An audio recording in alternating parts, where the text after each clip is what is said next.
Court వెళ్ళండి చెప్తే వాళ్ళు చాలా బాధపడుతున్నారు, ఇబ్బంది పడుతున్నారు. అందుకే మేము ఇక్కడ ప్రీ లిటిగేషన్ సెల్ ఒకటి పెట్టాము.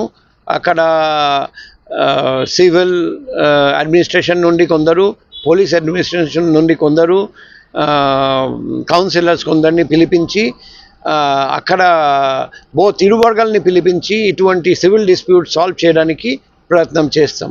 జియో కూడా ఉంది ఆ విధంగా పరిష్కారం చేయడానికి ఏర్పాటు చేస్తున్నాం. సార్ రికార్డులు పరిశీలించారు స్టేషన్లో లోటుపాట్లు చూడండి, ప్రతి స్టేషన్లో కొన్ని ల్యాప్సెస్ ఉంటాయి.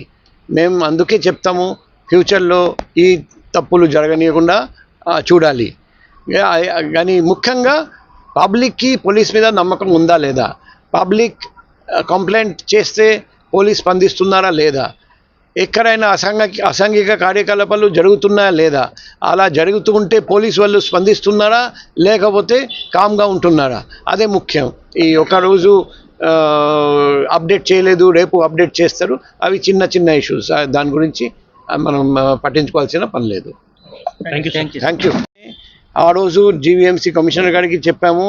ఆ రోజు నుంచి రెగ్యులర్గా జీవీఎంసీ కమిషనర్ డిస్ట్రిక్ట్ కలెక్టర్ గారికి రిక్వెస్ట్ చేస్తున్నాం.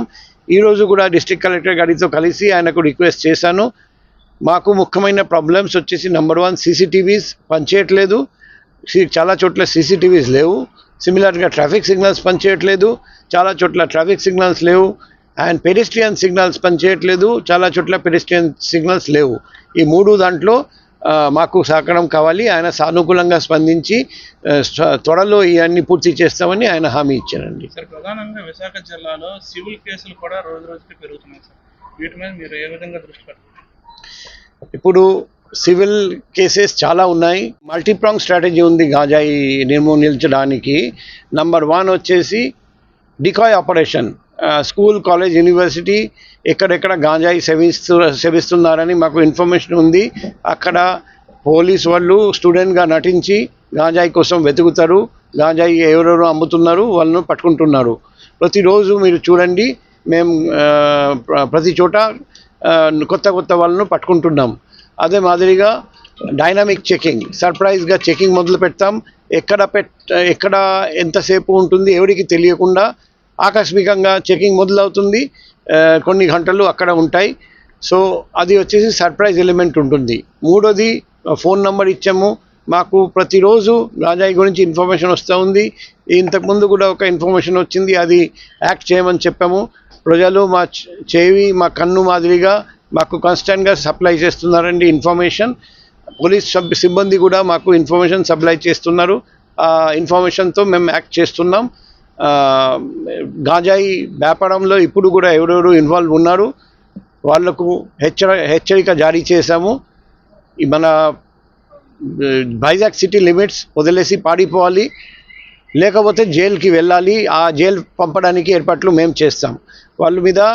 మిగిలిన వాళ్ళ మీద పీడీ యాక్ట్ కింద ప్రపోజల్, లేకపోతే జిల్లా బహిష్కరణ లాంటి ప్రపోజల్ పెట్టి అందరినీ జిల్లాలో ఉండడానికి వీలు లేకుండా చేస్తాం. ప్రధానంగా మేజర్లే కాకుండా గంజాయిని ఎక్కువ మైనర్లు కూడా సేవిస్తున్నారని చెప్పి ఇప్పటికే పలు విమర్శలు అయితే ఉన్నాయి సార్. అంటే వీటిపై ఎటువంటి చర్యలు తీసుకుంటారు? ఇప్పుడు మేము ఇన్స్ట్రక్షన్ ఇవ్వడం జరిగింది. ప్రతి స్కూల్, కాలేజ్, యూనివర్సిటీ అదే మాదిరిగా ప్రజలతో ముఖాముఖి కార్యక్రమం పెట్టబోతున్న మారుమూల ప్రాంతంలో. అక్కడికి నేను కూడా వెళ్తున్నాం.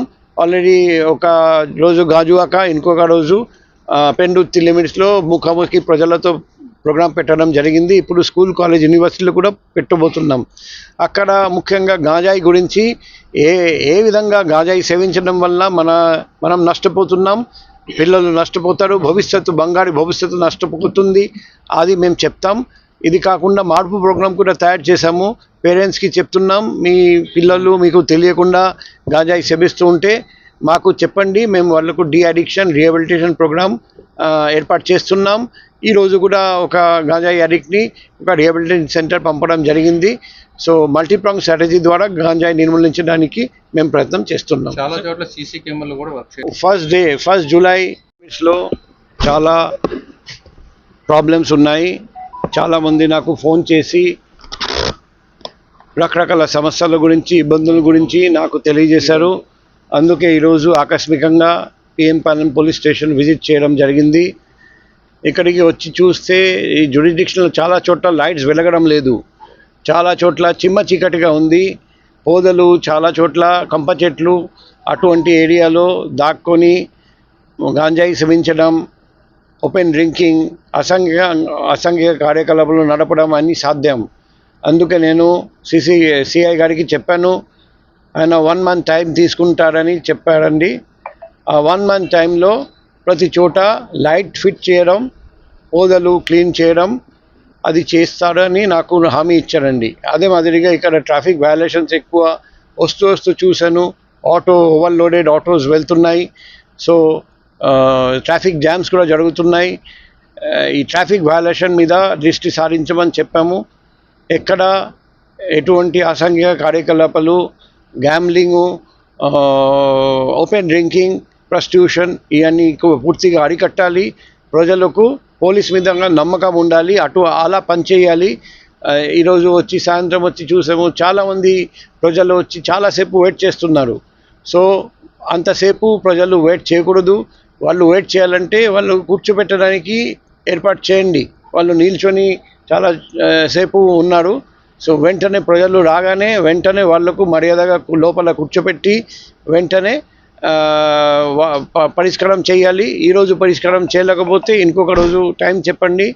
ప్రజలకు కూడా టైం విలువైన టైం, మా టైం విలువైన టైం, కాబట్టి టైం వేస్ట్ చేయకూడదు. ఒకవేళ సిఐ పిలిస్తే పిలిచిన టైంలో సిఐ ఉండాలి.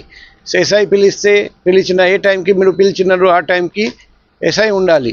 సో ప్రజలు వచ్చి మా పోలీస్ కోసం ఎదురు చూడకూడదు, అది కూడా మనం చూడాలి. సో మా పిఎం పాలెం పోలీస్ ఇంకా భవిష్యత్తులో ఇంకా సక్రమంగా పనిచేస్తారని నాకు నమ్మకం.